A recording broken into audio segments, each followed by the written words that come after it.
ஜீ தமிழ் நேயர்களுக்கு காலை வணக்கம். இன்னைக்கு நம்ம பார்க்க போற மருத்துவம் உடையாத கட்டிகளை உடைக்கிறதுக்கும், உடைஞ்சதுக்கு அப்புறம் அந்த கட்டிகள் ஆறாம இருந்தா அதை ஆத்துறதுக்கான மருந்து. உடையாத கட்டியை உடைக்கிறதுனா எப்படின்னா, அந்த கட்டிகள் அதிக சூடு, உடம்பு சூடு ஆயிடுச்சுன்னா கட்டி வந்துடும். சிலருக்கு முகத்துல கட்டி வந்துடும், சிலருக்கு கம்புக்கூட்டில் இந்த கைக்கு உள்ள வந்துடும், சிலருக்கு தொடை இடுக்குகளில் வந்துடும், இல்லை ஆசன வாய்க்கிட்ட வந்துடும். இதெல்லாம் உடையாமையே இருந்துடும். ஏன்னா மேலே துணி பட்டுக்கிட்டே இருக்கும்போது அந்த கட்டியில் மேலே அழுத்தி அழுத்தி அது கொஞ்சம் முரடுத்தன்மை பாஞ்சிருக்கும். அது கட்டியை தொடாமல் இருந்தால் அதுவாக பழுத்து உடைஞ்சிரும். அந்த பழுத்து உடையாமல் இருந்தால் அந்த துணிகள் மேலே பட்டு பட்டு அந்த அந்த தோல் கனமாகி நல்ல முரட்டுத்தன்மையாகி அது உடையிற தன்மை மாறிடும். அப்படியே கட்டி போயிருக்கும், வலி இருந்துக்கிட்டே இருக்கும், அது உடையவே உடையாது. அதனால நிறைய மன அழுத்தம் வரும். இவங்களுக்கு அதிக அளவு மலச்சிக்கல் இருக்கிறவங்களுக்கு தான் இந்த மாதிரி வரும். உடல் சூடு அதிகமாக இருக்கிறவங்களுக்கு இந்த கட்டி வரும். அந்த டிரைவருங்களுக்கு கண்டிப்பாக வரும். ஏன்னா அவங்க உட்காந்துட்டே போகிறாங்க, அதிக சூடு. அதே மாதிரி இன்னைக்கு கம்ப்யூட்டரில் உட்காந்துருக்காங்க, அதிக சூடு. அந்த அந்த சூடு எல்லாமே மேலே தூக்கி உடம்புல மறைமுகமான இடங்கள்ல கட்டி இருக்கும். சிலருக்கு நெத்தி முழுவதும் கட்டி வரும், தலைக்கு மேலே கட்டி வந்துடும். இதெல்லாம் உடையவே உடையாது. அது நாள்பட இருந்துக்கிட்டே இருக்கும். அதை அறுத்து எடுப்பான்னுவாங்க. அந்த அறுத்தாலும் அது சரிப்படாது. அது மீண்டும் மீண்டும் ரத்தம் வந்துக்கிட்டே இருக்கும். அதை பழுத்து உடைய வைக்கணும். பழுத்து உடைஞ்சாதான் நமக்கு நல்லது செய்யக்கூடியது. நிறைய கறி மீன் சாப்பிட்றவங்களுக்கு அதிக அளவு இந்த மாதிரி கட்டிகள் ஏற்படும். ஏன் கட்டி ஏற்படுதுன்னா, அவங்க அதனுடைய அழுக்குகள் உள்ள கட்டிக்குள்ள நின்றும், அந்த தோல்ல கட்டியா நின்றும். உடைஞ்சா நல்லது, உடையாம உள்ள இருந்துன்னா அது நிறைய சிக்கலை உண்டு பண்ணி வலியை உண்டு பண்ணிக்கிட்டே இருக்கும். சூடு, அதிகமான சூடு, அந்த சூடு அந்த வெயிலே சுத்திட்டு வருவாங்க, அவங்களுக்கு இந்த மாதிரி கட்டி ஏற்படும். சாப்பாடு தண்ணியே குடிக்காம வெறும் இறுகின உணவுகள், சப்பாத்தி பரோட்டா இது மாதிரி சாப்பிட்ருப்பாங்க, அவங்களுக்கு ஏற்படுற கட்டி. இதெல்லாம் சாமானியமா உடையாது. நிறைய தண்ணி குடிக்கணும். கம்மம் கூழ், இந்த மாதிரி கூழ் குடிச்சு வயிறை சுத்தம் பண்ணிக்கிட்டே இருக்கணும். தினந்தோறும் வயிற்றுல கழிவுகள் வெளியாகிட்டு இருந்தா அவங்க உடம்புல கட்டிகளே வராது, வேர்வை வாடையே இருக்காது, துர்நாற்றமும் இருக்காது, நல்ல முகம் அழகா இருக்கும். இந்த மலம் கழிக்கிறது 2 நாளைக்கு ஒரு முறை 3 நாளைக்கு ஒரு முறை மலம் கழிச்சாங்கன்னா அவங்களுக்கு முகத்துல கட்டி வந்துடும், அந்த அக்கல்கள்ல கட்டி வந்துடும், முதுகுல கட்டி வரும், வயிற்றுல கட்டி. இந்த மாதிரி மலச்சிக்கல் தான் இந்த கட்டிக்கே முதல் காரணம். மலச்சிக்கலை முதல்ல போக்கணும்னா அந்த கட்டிகள் சரியா போக ஆரம்பிச்சிடும். தினந்தோறும் காலையில் ஒரு முறை மாலையில் ஒரு முறை குளிக்கணும். இப்போ குளிக்கிறது நிறைய பேர் குளிக்கிறதே கிடையாது, முகத்தை மட்டும் கழுவுறாங்க, தலையை அப்படியே அலசிட்டு தோட்டிட்டு போயிடறாங்க. ஆனால் உடம்புல தண்ணி ஒரு சொட்டு படாமல் குளிக்கிறாங்க. அதெல்லாம் அந்த வெள்ளைக்காரங்க அந்த காலத்தில் அந்த மாதிரி குளிச்சாங்க, அதெல்லாம் நம்ம போய் பார்த்துருக்கோம். தலையை மட்டும் அலசுவாங்க. அதே மாதிரி இன்னைக்கு எல்லாரும் பழகிட்டாங்க. ஏன்னா இந்த அழகு சாதனம் பண்ணுறேன்னு போனதும் முடியை வெட்டிட்டு அங்கே போய் குளிக்கிறேன்னு தலையை மட்டும் அவங்க அலசி விட்டுருவாங்க. அதுக்கு ஒரு மருந்தை போட்டு இந்த முடியை பாதுகாக்கணும், 3 நாளைக்கு குளிக்காதுன்றவாங்க. அப்படி குளிக்காமையே இருப்பாங்க. அப்போ உடல் சூடு அதிகமாகி கட்டி வந்துடும். நம்ம காலையில் எழுந்திரிக்கிறோம், எழுந்திரிச்சதை என்ன செய்யணும், முகத்தை கழுவிட்டு கை காலை முதல்ல கழுவுறோம். ஏன் அதை சொல்லி கொடுத்தாங்க நம்ம முன்னோர்கள்னா, உடல் சூடு முழுவதும் கை காலில் வந்துருட்டோம், அதுக்கப்புறம் நீங்க ஏதாவது டீ கீ குடிச்சிட்டு அதுக்கப்புறம் மெதுவா போய் குளிக்கும்போது உடல் சூடு மொத்தமா குறைஞ்சிருக்கும். எடுத்ததுமே நேரடியா குளிச்சோம்னா சிலருக்கு காய்ச்சல் வந்துடும். இதெல்லாம் சரி பண்ண முடியாது. இந்த சூட்டால வர கட்டிய பழுக்க வச்சு உடைக்கணும்னா அதுல முக்கியமா அவரைக்காய், அவரை இலையை பயன்படுத்தணும். அவரை இலை உங்களுக்கு நினைச்ச இடத்துல கிடைக்காது, தோட்டத்துக்கு தான் போகணும். எல்லாரும் தோட்டத்துக்கு இன்னைக்கு யார் தோட்டத்துக்குள்ளேயும் நுழைய முடியாது. எல்லாரும் அவங்கவுங்க தோட்டத்துக்கு பாதுகாப்பு வச்சிடும். அப்ப நமக்கு கிடைக்கிறது என்ன, அவரைக்காய் தான். நமக்கு கிடைக்கிறத வச்சு பயன்படுத்துறது தான் கெட்டிக்காரத்தனம். இந்த அவரைக்காயை உள்ள இருக்கிற விதைகள் இல்லாம, இந்த அவரைக்காயை விதை இல்லாம எடுத்துக்கணும். இந்த அவரைக்காய் விதையை பயன்படுத்த வேண்டாம். அந்த அவரையினுடைய தோள்களை மட்டும் பயன்படுத்தினா போதுமானது. இந்த தோலை மட்டும் நம்ம அரைச்சி பயன்படுத்தினோம்னா இது கட்டியை உடைக்கி. இது சாதாரணமாக அரைச்சி ஒரு வெள்ளை துணியில வச்சு தடவி அந்த கட்டி மேலே ஒட்டி நடுவில் அந்த துணியில ஓட்டையை போட்டு ஒட்டி விட்டு பாருங்க, அவரைப்பத்துன்னு சொல்லுவாங்க. அந்த அவரைப்பத்து போடும்பொழுது உடையாத கட்டிகள் அது லேசாக இலக்கம் கொடுக்க ஆரம்பிச்சிடும். இலக்கம் கொடுக்க ஆரம்பிச்சுன்னா தோல் லேசாக ஆரம்பிக்கும், அப்போ உடைய ஆரம்பிச்சிடும். அதுக்காக தான் இந்த அவரைக்காயை நம்ம பயன்படுத்துகிறோம். இதோடு சேர்ந்து மருதாணியை நம்ம பயன்படுத்துகிறோம். மருதாணி இலையை பயன்படுத்தும் போது இதுவும் இழக்கக்கூடியது. இது தோலினுடைய நிறத்தை மாற்றும், தோலை கொஞ்சம் கொஞ்சமாக இழக வைக்கும். ஆனால் உள்ளே இருக்கிற புண்களை ஆற்றக்கூடியது, சீக்கிரமாக பழுக்க வைக்கக்கூடியது. அதனால தான் மருதாணியை நம்ம பயன்படுத்துகிறோம்.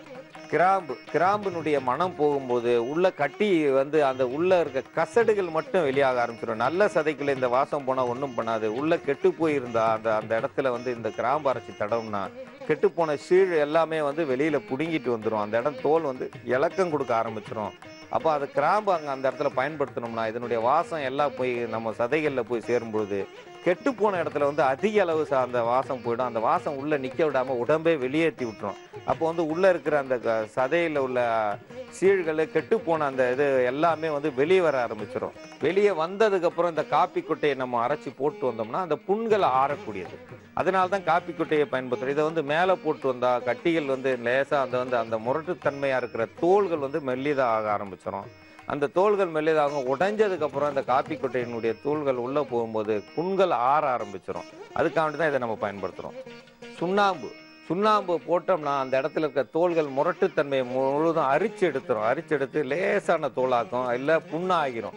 இந்த புண்ணாகாமல் இருக்கிறதுக்கு தான் நம்ம இதோட சேர்த்து விளக்கெண்ணெயை பயன்படுத்துறோம். விளக்கெண்ணெயை பயன்படுத்தும் போது சுண்ணாம்பு நேரடியாக போட்டால் பொத்து போகும். அந்த இடம் புண்ணாயிடுச்சுன்னா ரத்தம் வெளியில வந்துடும். கட்டி வந்து சீழ் பிடிச்சி வெளியில வந்தாதான் முழுமையா நல்லது. சீழ் பிடிக்காம வந்துச்சுன்னா அது வந்து நிறைய கஷ்டத்தை கொடுக்கும்.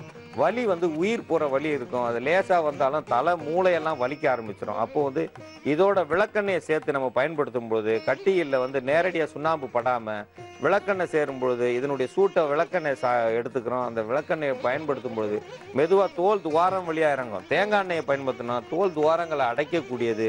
விளக்கெண்ணெய், வேப்பெண்ணெய், நல்லெண்ணெய் எல்லாம் வந்து தோல் துவாரத்தை திறக்கக்கூடியது. அப்போ திறக்கிறதுக்கு கூட சேர்ந்து மருந்தை போடும்பொழுது தோல் துவாரங்கள் ஓட்டை வழியா உள்ள அந்த சுண்ணாம்பு போய் உள்ள இருக்கிற இடத்தை பூரா சரி பண்ணி வெளியில சலத்தை கொண்டு வரும். அதனாலதான் உடையாத கட்டிகளை உடைக்கிறதுக்கு இது மருந்துன்றோம்.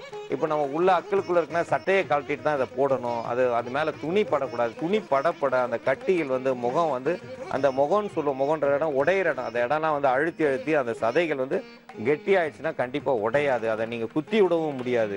உள்ள பழுக்க விடணும்னா இதை எல்லாத்தையும் ஒன்று சேர்த்த கலவையை நம்ம செஞ்சு அந்த கட்டி மேல பூசிட்டு வந்தோம்னா பழுக்காத கட்டிகளும் பழுக்க ஆரம்பிச்சிடும். அது பழுத்து போய் அது எப்போ உடையும்னு இருக்கும்போது லேசாக நம்ம இந்த மருந்தை போட்டுட்டு வரும்போது அந்த மருந்துகள் தினந்தோறும் போடும்போது கட்டி உடைய ஆரம்பிச்சிடும். இந்த உடைஞ்ச கட்டியை வந்து சரி செய்யணும், உடையாத கட்டிகளையும் உடைக்கணும். இதை தான் நம்ம செஞ்சுக்கிட்டு இருக்கோம். நிறைய பேருக்கு உணவுல வந்து இன்னைக்கு எல்லாமே சரி கிடையாது. இயற்கை உணவு யாருமே எடுத்துக்கிறது கிடையாது. இயற்கை உணவு எடுத்தாங்கன்னா இந்த மாதிரி கட்டிகளே வராது. கட்டிகள் சிலருக்கு வரும். ஏன் வரும்னா மலச்சிக்கல் இருந்தால் மட்டும்தான் வரும். இன்னைக்கு அப்படிலாம் இல்லை. இன்னைக்கு சாப்பிட்ற சாப்பாடு வந்து 15 வருஷத்துக்கு முன்னாடி தேவையில்லாத கறிகளை வந்து பயன்படுத்துறாங்க. அதை வந்து ருசிச்சு சாப்பிட்றாங்க. அதுவே கெட்டு போயிருக்கு. அது கெட்டு போனதை சாப்பிடும்போது நம்ம உடம்பும் கெட்டு போயிடும். இயற்கையா நமக்கு கிடைக்கக்கூடிய உணவுகள் சிறுதானியங்களை சாப்பிட்டோம்னா மலச்சிக்கலே இருக்காது. மலச்சிக்கல் இல்லைன்னா உடல் சுத்தமானாலே உடல் சுத்தம். தினந்தோறும் 3 முறை அவங்க வந்து மலம் கழிச்சாங்கன்னா அவங்களுக்கு இந்த கட்டியே வராது. ஒரு நாளைக்கு ஒரு முறை தான் மலங்களையும் கண்டிப்பாக அவங்களுக்கு கட்டி வரும். 3 நாளைக்கு ஒரு முறை தான் எங்களுக்கு வெளியே போகுது, மலம் கழிக்க முடியலன்னா அவங்களுக்கு கண்டிப்பாக கட்டி வந்துடும். அந்த கட்டிகள் வந்து அவ்வளோ சாமானியமாக சரியாகாது. உடல் முழுவதும் நாற்றத்தை உண்டு பண்ணும். அதனால பழுக்காத கட்டிகளை பழுத்து உடைய வைக்கக்கூடிய மருந்தை நம்ம இப்போ தயாரிக்கிறோம். மருதாணி இலையை நல்லா அரைச்சி எடுத்து வச்சிருக்கோம். மருதாணி இலையில ஒரு 10 கிராம் அளவுக்கு எடுத்துக்கிட்டா போதுமானது. அவரைக்காயை வந்து விதை நீக்கி அரைச்சி எடுத்துருங்க. விதை நீக்கியிருக்கோம், அதனுடைய நரம்புகளை நீக்கியிருக்கோம். அப்போ தான் அரைக்க முடியும். அந்த நரம்புகள் இருந்தாலும் அரைக்க முடியாது. விதைகளை நீக்கணும், நரம்புகளை நீக்கிட்டு அந்த பட்டையை மட்டும் அரைச்சி எடுத்து அதை வச்சிருக்கோம். இதில் ஒரு 10 கிராம் அளவு. கிராம்பு வந்து ஒரு 5 கிராம் அளவுக்கு எடுத்துக்கிட்டா போதுமானது. காப்பி கொட்டை வந்து பச்சையாக இருக்கிறதால உங்களுக்கு வந்து இந்த நிறத்தில் இருக்கும். வறுத்து அரைச்சா காப்பியினுடைய நிறம் வந்து மாறி இருக்கும். இது பச்சையாக இருக்கிற காப்பி கொட்டை தான். இதில் வந்து ஒரு 10 கிராம் அளவுக்கு எடுத்துக்கலாம், தவறு கிடையாது. இதோட சேர்த்து சுண்ணாம்பு வந்து ஒரு 10 கிராம் அளவுக்கு எடுக்கணும். ஏன்னா அளவுக்கு அதிகமாக எடுக்கக்கூடாது. சுண்ணாம்பு அதுக்கு மேலே எடுத்தால் பொத்து போயிடும். அந்த படுற இடம் புண்ணாயிடும். அதனால ஒரு 10 கிராம் அளவுக்கு எடுத்தால் போதுமானது.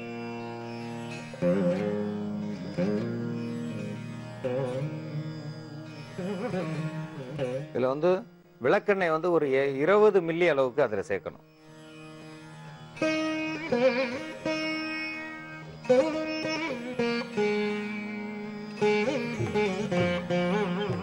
எல்லாத்தையும் குழைச்சி எடுத்திருக்கோம். இந்த குழைச்சி எடுத்ததை வந்து சுண்ணாம்போடு சேர்த்துருக்கோம். சுண்ணாம்பு சேர்த்து விளக்கெண்ணெயை சேர்க்கும் போது எவ்வளவு அதுக்கு அதனுடைய தன்மையாக இருந்தாலும் அந்த சுண்ணாம்பினுடைய வேகம் போய் அதை வந்து தன்மைகளை வந்து குறைச்சி நல்லா வேக வச்சு களிம்பு மாதிரி ஆக்கிடும். இதை ஒரு 3 நாளுக்கு அப்புறம் நீங்கள் ஒரு பாட்டிலில் எடுத்து மொத்தமாக அரைச்சி எடுத்து வச்சுட்டிங்கன்னா 3 நாளுக்கு அப்புறம் பார்த்தீங்கன்னா கட்டியாக வந்து மெழுகு மாதிரி ஆகிடும். மெழுகு மாதிரி களிம்பு மாதிரி இருக்கும். அப்போ அது நமக்கு தேவைக்கேற்ப எடுத்துக்கலாம். எடுத்து யாருக்கு அந்த மாதிரி இருக்கோ அப்போ போட்டுக்கலாம். எவ்வளோ நாள் வேணாலும் வச்சுருக்கலாம், கெட்டு போகாது, வருஷ கணக்கில் இருக்கும். அதனால் ஒரு முறை செஞ்சு எடுத்து வச்சுக்கிட்டோம்னா இதை வருஷம் முழுதும் வச்சுக்கலாம். சிறுவர்களுக்கு போடலாம். நெத்தியில் வர இந்த பருக்கட்டிகள், முகத்தில் வர முகப்பருவு கட்டிகள் கொஞ்சம் பெரிய பெரிய முகப்பருவாக இருக்கும், அதுக்கெல்லாம் போட்டு வந்தோம்னா அந்த முகப்பருவுகள் உடையும். உடைஞ்சதுக்கப்புறம் அதை போட்டு வந்தோம்னா அந்த புண்கள்லாம் ஆற ஆரம்பிச்சிடும். அதனால் புண்களையும் ஆற்றும், கட்டிகளையும் உடைக்கக்கூடியது. இது கட்டியை உடைக்கிறதும் இல்லாமல் ஆறாத புண்ணையும் ஆற்றும், முக தழும்புகளை மாற்றக்கூடியது. இதை பெரியவங்களில் சின்னவங்களில் யார் வேணாலும் பயன்படுத்தலாம். கட்டிகள் எங்கே இருக்குதோ அந்த கஷ்டத்தை போக்கக்கூடியது. இது மறைவிடங்கள் அதிகமாக இருக்கும். கட்டி மறைவிடங்கள்லாம் அந்த 2 கம்புக்கூட்லையும் 2 தொடைக்கு கீழையும் அல்லது பின்பக்கம் உட்கார்ற இடத்துல இருக்கும். வெளியில் சொல்ல முடியாமல் இருப்பாங்க. அந்த இடத்துல இரவு நேரத்தில் இதை போட்டு வந்தோம்னா அது இலகி அது பழுத்து உடைஞ்சு அதனுடைய ஆணி வேறு முதல்ல வெளியில் வந்துடும். மீண்டும் அதுக்கு மேலே போட்டுட்டு வந்தோம்னா அந்த புண்கள் சீக்கிரமாக ஆறிடும். இல்லை ஆறாத புண்ணு இருந்தால் அந்த புண் மேலே இதை போடலாம். ஆறாத புண்களும் ஆற ஆரம்பிச்சிடும். எங்கெங்கே ஆறலை, அவங்களுக்கு சிலருக்கு சர்க்கரை நோய் ஆறலைனாலும் அதில் போட்டு வந்தோம்னா கொஞ்சம் கொஞ்சமாக மறைய ஆரம்பிச்சிடும். ஆனால் அவங்க நிறைய சாப்பாடு சாப்பிடணும். சாப்பாடு சாப்பிடாம வெறும் சர்க்கரை நோய் புண்கள் ஆறவே ஆறாது. ஏன்னு கேட்டிங்கன்னா ரத்தம் போகணும். ரத்தம் போனாதான் புண்கள் ஆறும். ரத்தமே போகலை அப்படின்னா அந்த இடத்துக்கு அந்த புண் ஆறவே ஆறாது. நிறைய பேர் என்ன சர்க்கரை நோயினும் 1 இட்லி 1.5 இட்லி தான் சாப்பிட்றாங்க. 1.5 இட்லி சாப்பிட்டா உடம்புல ரத்தமே ஓடாது. 1.5 இட்லி எடுத்து அரைச்சி கையில் பூசினா கூட பாதி கை தூரம் கூட வராது. அதை சாப்பிட்டு உயிர் வாழ சொல்கிறாங்க. எப்படி உயிர் வாழ முடியும்? ஒரு மனிதனுக்கு தேவை உடம்புல ரத்த அணுக்கள் நிறைய இருக்கணும். 32 கவாலம் சாப்பிட்டா ஓரளவுக்கு அவன் உடம்புக்கு தேவையான ரத்தம் கிடைக்கும் இன்னைக்கு இருக்கிற உணவுல. அது இயற்கை உணவு எடுத்தாங்கன்னா கண்டிப்பா முழு தரன் கிடைக்கும். அவங்களுக்கு நல்ல ஆரோக்கியம் இருக்கும். இன்னைக்கு இருக்கிற உணவுல கழுத்து மட்டும் சாப்பிட்டாலும் ஒரு மணி நேரத்துக்குள்ள பசி ஆயிடும். ஆனா வயிறு நிறைய இருக்கும். அவங்களுக்கு எனர்ஜியே இருக்காது. அப்போ பார்த்துக்கலாம் அந்த உணவுல எந்த வகையான சத்துக்களும் கிடையாது. ஆனா வயிறு நிறைய இருக்குன்னு நினைப்பாங்க.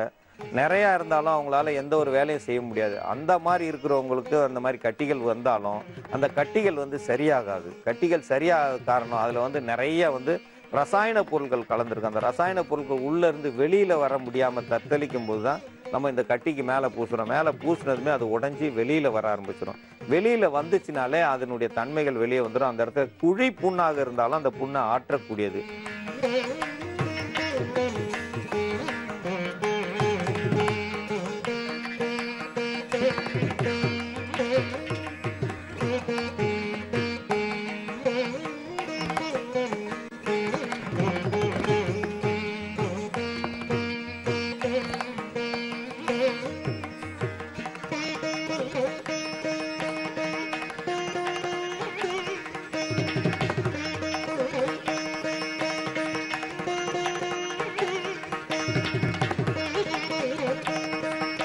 குழி புண்ணாக இருந்தாலும் ஆற்றும், கட்டியாக இருந்தால் உடைக்க செய்யும். இந்த மருந்தை நீங்கள் எல்லாரும் பயன்படுத்த வேண்டும் என்று கேட்டுக்கொள்கிறேன். இப்போ உள்ள மருந்து என்னன்னா சிறுநீரகத்தை சுத்தம் செய்கிறது. சிறுநீரகத்தை எப்படி சுத்தம் செய்கிறது அப்படின்னு கேட்பாங்க. சிறுநீரகத்தை சுத்தம் செய்கிற மருந்து.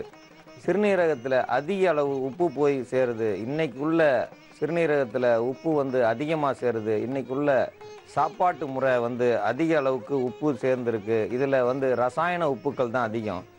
மருத்துவர்கள் ஆலோசனை பிரகாரம் பார்த்தா 16 கிட்னி தேவைன்னு சொல்கிறாங்க. ஏன்னா அந்த அளவுக்கு சிறுநீரகத்தில் உப்பு போய் அதிகரிக்குது. இன்னைக்கு எய்ட்ஸ் நோய் தான் பெரிய உயிர்கொல்லி நோயின்னு எல்லாரும் பயந்தாங்க. எய்ட்ஸ் நோயின்னு ஒரு நோய் அது இப்போ சர்வசாதாரணமாயிடுச்சு. அதை விட கொடுமையாக இந்த சிறுநீர் பாதிப்பு தான் அதிகமாக இருக்குது. சிறுநீர் பாதிப்பு ஏன்னா எல்லாருக்குமே இந்த சிறுநீர் பாதிப்பு ஏற்படுது. சிறுநீரகத்தில் உப்பு அதிகரிக்கிறது. உப்பு அதிகமாயிடுச்சுன்னா அவங்க அதிகமாகி சிறுநீர் பழுது அடைந்துருது. அதனால் பழுது அடைய விடாமல் நம்ம பார்த்துக்கிறணும். ஏன்னா எந்த அளவுக்கு விவசாயி உப்பு போடுறாங்கன்னு நம்ம கண்டுபிடிக்க முடியாது. அவங்கள போய் நம்ம கையை பிடிச்சி நிறுத்த முடியாது. அதுக்காக வேண்டி தான் இந்த மூலிகைகள்லாம் இருக்குது. நம்ம சிறுநீரகத்தை அடிக்கடி காப்பாற்றணும். ஏன்னா மாதம் ஒரு முறை இந்த மருந்தை செய்யணும். இல்லை இப்போ உள்ள நிலைக்கு 15 நாளுக்கு ஒரு முறை இந்த மருந்தை சாப்பிட்டா தான் நம்ம உயிர் வாழ முடியும். அந்த அளவுக்கு நம்ம உடலில் உப்புக்கள் அதிகமாக சேருது. இதுக்கு உப்பை கழுவி களைவதற்கான முக்கியமான ஒரு மூலிகையில் சேர்ந்தது இந்த பூலாங்குச்சி. இந்த பூலா இலை சொல்லுவோம். பூலா இலையில் பழத்தை பார்த்திங்கன்னா நீல கலரில் இருக்கும். இந்த பழம் சாப்பிடலாம். சிறுவர்கள் அதிகமாக விரும்பி சாப்பிடுவாங்க. பெரியவங்க சாப்பிட்டாலும் தப்பு கிடையாது. இந்த பூலா இலை அடையாளம் தெரியாமல் சில பேர் இருக்காங்க. இந்த பழத்தை சாப்பிட்டா உதட்டில் சாயம் போல் நீல கலரில் சாயம் வரும். இந்த நீல கலரில் சாயம் வர்றதுக்காக வேண்டி தான் இந்த பழத்தை அடையாளத்துக்கு கொண்டு வந்திருக்கேன். இந்த பழத்தை பார்த்தீங்கன்னா அப்படியே பார்த்தா அப்படியே நீல கலரில் இருக்கும். ஏன்னா இந்த பழத்தினுடைய தன்மை அந்த மாதிரி இருக்கும். இதை உதட்டு சாயமாக பெண்கள் பூசிக்கிடுவாங்க. நீல கலரில் சிறு குழந்தைகள் கொஞ்ச நேரத்தில் அது சிகப்பு நிறமாக தெரியும். உதடுகள் அழகாக இருக்கும். இந்த பழத்தை நீங்கள் எல்லாரும் சாப்பிட்ருப்பீங்க. ஏன்னா பூலான் இலைனா என்ன என்று தெரியாமல் நிறைய பேர் இருக்காங்க. இது எல்லா இடத்துலையும் வரக்கூடியது. சென்னையில் எல்லா பகுதியிலையும் இது இருக்குது. இந்த இலையை நம்ம ஒரு 50 கிராம் அளவுக்கு எடுத்துக்கொள்ள வேண்டும். பூலான் இலை 50 கிராம் அளவுக்கு எடுத்து 50 கிராம் அளவுக்கு துளசி, இந்த துளசியை 50 கிராம் அளவுக்கு எடுத்துக்கொள்ள வேண்டும். துளசி எடுத்தோம்னா இது சிறுநீரகத்தில் அதிக அளவு வேலை செய்யக்கூடியது. இந்த துளசி எல்லா நேரத்திலையும் நம்ம சாப்பிடல. இன்னைக்கு உள்ள சூழ்நிலைக்கு இந்த துளசியை சேர்த்து தான் ஆகணும். ஏன்னா சிறுநீரகம் சுத்தமாகணும். சிறுநீரகம் மட்டும் இல்லை, எல்லா இடத்துலையும் நல்லதை செய்யக்கூடியது இந்த துளசி. இந்த துளசியோடு சேர்ந்து மிளகு 10 மிளகு கண்டிப்பாக சேர்க்கணும். 10 மிளகுக்கு மேலே தேவையில்லை. சீரகம் 1 ஸ்பூன் அளவுக்கு போதுமானது. குறைந்தது 5 கிராம் அளவுக்கு சீரகம் சேர்த்துக்கொள்ள வேண்டும். இந்த முறையில் நம்ம மருந்தை ஒரு 15 நாளைக்கு ஒரு முறை தயாரித்து குடித்தோம்னா சிறுநீர் பாதையில் அடப்புகளோ அல்லது அங்குள்ள உப்புகளோ எதுவுமே இருக்காது. ஏன்னா உப்புகளை கண்டிப்பாக நம்ம கழுவி வெளியே தள்ளியே ஆகணும். இல்லைனா சிறுநீரில் உப்பு அதிகரித்தாலே கிரியேட்டினின் சொல்கிற அந்த அளவு கூடிரும். அது அளவு கூடும்போது சிறுநீர் பழுதடைந்து விடும். சிறுநீர் பழுதடைந்துட்டா அவங்களால செயல்பட முடியாது. கண் மங்கலாக இருக்கும். வயிறு ஊத ஆரம்பிச்சிடும். அவங்களால நடக்க முடியாது. வெயிலுக்கு போக முடியாது. சிறுநீர் கழிக்க முடியாது. ஏன்னா அவங்களுடைய அவதி அவங்களுக்கு தான் தெரியும். ஏன்னா அடிவயிறு வீக்கமாகவே இருக்கும். அவங்க எதிர்க்க இருக்கிற ஆளே மயக்கத்தில் இருக்கிறதால கருப்பாக தான் தெரிவாங்க. சுத்தமாக தெரிய மாட்டாங்க. அவங்களுக்கு மலச்சிக்கலோடு சேர்ந்து இருக்கும். ஏன்னா எந்த உணவும் ஒவ்வாமையாக ஆகிவிடும். எந்த உணவு சாப்பிட்டாலும் அது ஒத்துக்கொள்ளாத உடம்பு. கண்டிப்பாக எவ்வளவு பலசாலியாக இருந்தாலும் 2 கை சோறுக்கு மேலே அவனால் சாப்பிட முடியாது. சிறுநீர் பழுது அடைந்தால் அவங்க உடல் பலமே போயிடும். அதனால் அந்த சிறுநீரகத்தை நம்ம கொஞ்சம் கொஞ்சமாவது சுத்தம் செய்யணும். நம்ம சாப்பிட்ற சாப்பாட்டில் அதிக அளவு நம்ம உடலில் உப்பு போய் சேருது. அந்த உப்பை சுத்தம் பண்ணி சிறுநீராக மாற்றி வெளியே தள்ளுது. ஆனால் அந்த உப்பு முழுவதும் சிறுநீர் பையில் தங்கி அந்த சிறுநீரை விரிந்து சுருங்கும்படி செய்ய விடாமல் அந்த உப்பு கல்லாக மாறி கட்டி கொள்ளுது. அந்த உப்பு இருக்க இருக்க சிறுநீர் பாதையும் சிறுநீரகமும் சுருங்கி கொண்டே வரும். சிறுநீரகன்றது பெரிய லெவலில் இருக்காது. அது தோல் முட்டையை போல தான் இருக்குது. தோல் முட்டைக்கு எவ்வளோ பலம் இருக்கோ அவ்வளவு தான் இருக்கும் அந்த சிறுநீர் உள்ள அந்த சிறுநீரகத்துக்கும். அந்த அளவு இருக்கிறதுல உப்பு போய் படிய படிய அந்த சிறுநீரகம் சுருங்கி விரியாது. அப்போ தான் சுருங்கி விரிந்தால் தான் அந்த உப்பு தன்மையை வெளியே தரணும். அந்த சுருங்கி விரிய முடியாமல் இருக்கும்போது மொத்தமாக சுருங்கிடுச்சுன்னா அது மீண்டும் செயல்பட வைப்பது பெரிய கடினமான செயல். அதனால் இந்த பூலான் இலையை கண்டிப்பாக பயன்படுத்தி காய்ச்சணும். காய்ச்சி நம்ம இந்த மருந்தை தயாரிக்கிறோம்.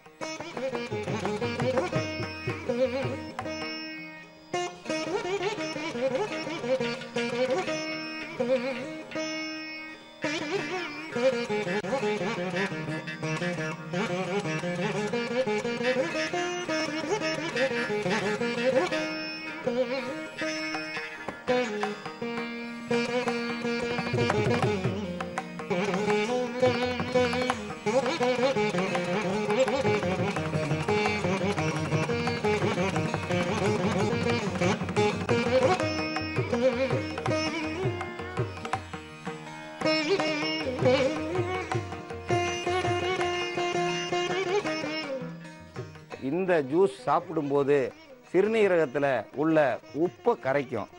இதை நாங்கள் எல்லா முறையிலையும் எல்லாருக்கும் சாப்பிட்ணுன்னு சொல்கிறோம். நம்ம தினந்தோறும் பூலாங்குச்சியை பல் விளக்கிட்டு வந்தாலே இந்த சிறுநீர் பாதையை கண்டிப்பாக சுத்தமாகும். சிறுநீர் பாதை சுத்தமாக நமக்கு நல்லது நடக்கும். பறவைகளே சாகாமல் இருக்கணும் போது மனிதர்கள் கண்டிப்பாக வாழ வேண்டும். ஏன்னா மனிதன் எல்லாத்தையும் கண்டுபிடிக்கிறது ஒரு மிருகத்தை வச்சு தான் மருத்துவம் கண்டுபிடிக்கிறான். இன்றைக்கி எலியை ஆப்ரேஷன் பண்ணி தான் மனிதனுக்கு ஆப்ரேஷன் பண்ணுறாங்க. ஒரு பறவைக்கு டெஸ்ட் பண்ணிட்டு தான் மனிதனுக்கு டெஸ்ட் பண்ணுறாங்க. அதே போல தான் எல்லா உயிரினங்களுக்கும் ஒரே மாதிரி தான். இந்த சிறுநீர் பாதையில் உள்ள உப்புக்களை களையணும்னா 15 நாளைக்கு ஒரு முறை குறைந்தது ஒரு 200 மில்லி அளவுக்கு இதை நம்ம குடித்தோம்னா சிறுநீர் பாதை சுத்தமாகும். சிறுநீர் பாதை சுத்தமாகுதா இல்லையான்னா இடுப்பு வலி குறையுதுன்னும் போது சிறுநீர் பாதை சுத்தமாயிடுச்சுன்னு அர்த்தம். இடுப்பில் வலியே இல்லைன்னா சிறுநீரகத்தில் கற்களே இல்லை, உப்பு படிவே இல்லைன்னு அர்த்தம். அதுக்காண்டி இந்த பூலாங்குச்சி நமக்கு இயற்கையாகவே கிடைச்சிருக்கு. இது எங்கும் வளருது, யாரும் இதை போய் போட்டு வளர்க்கணும்னு இல்லை. குருவிகளும் குயில்களும் இந்த பழங்களை சாப்பிட்டு நன்மையை செய்கிறது. இந்த பழத்தை சாப்பிட்டு எந்த இடத்துல எச்சமிடுதோ அந்த இடத்துல இது புதையாக முளைக்கும். குச்சியாக தான் இருக்குமே தவிர மரமாகாது. எவ்வளவு குச்சியானாலும் அந்த விரல் தண்டி தான் இருக்கும் குச்சி, ஒடிச்சு நம்ம பல் விளக்கலாம். பல் விளக்க விளக்க வசீகரமான முகம் கிடைக்கும். இந்த வசீகர முகம் கிடைக்கும் போது சிறுநீரகத்தில் எந்த ஒரு பாதிப்பும் இல்லைன்னு தான் பொருள். சிறுநீர் பழுதடைந்தால் எல்லா வேலைகளும் பழுதடைந்துவிடும். ஒரு இன்ஜினில் ஒரு பார்ட்ஸு கெட்டாலும் அந்த இன்ஜினே நின்று போகுது, நம்ம பார்க்குறோம். அதே மாதிரி தான் மனிதனில் ஒரு பகுதி உள்ள கெட்டாலும் நம்மளுடைய செயல்பாடுகள் அனைத்தும் நின்றுவிடும். இந்த செயல்பாடுகள் நிற்காம இருக்கணும்னா நம்ம கண்டிப்பாக அடிக்கடி சுத்தம் செய்ய வேண்டும். 5 லிட்டர் தண்ணி குடித்தா எந்த ஒரு உப்பையும் கழுவி களையும். 5 லிட்டர் தண்ணி இப்போ யாருமே குடிக்கிறது இல்லை. ஏன்னா குடித்தா உடல் அதிகமாக உபதையாகுதுன்னு நினைக்கிறாங்க. இந்த மருத்துவத்தை நீங்கள் எல்லாரும் பயன்படுத்தணும். இந்த சிறுநீர் சுத்தம் செய்யும் முறையை, இந்த சுத்தம் செய்ய மருந்தை நீங்கள் பயன்படுத்தினீங்கன்னா கண்டிப்பாக நல்வாழ்வை வாழ்ந்து நல்ல சிறுநீர் கழித்து இன்பமாக வாழ வேண்டும் என்று கேட்டுக்கொள்கிறேன்.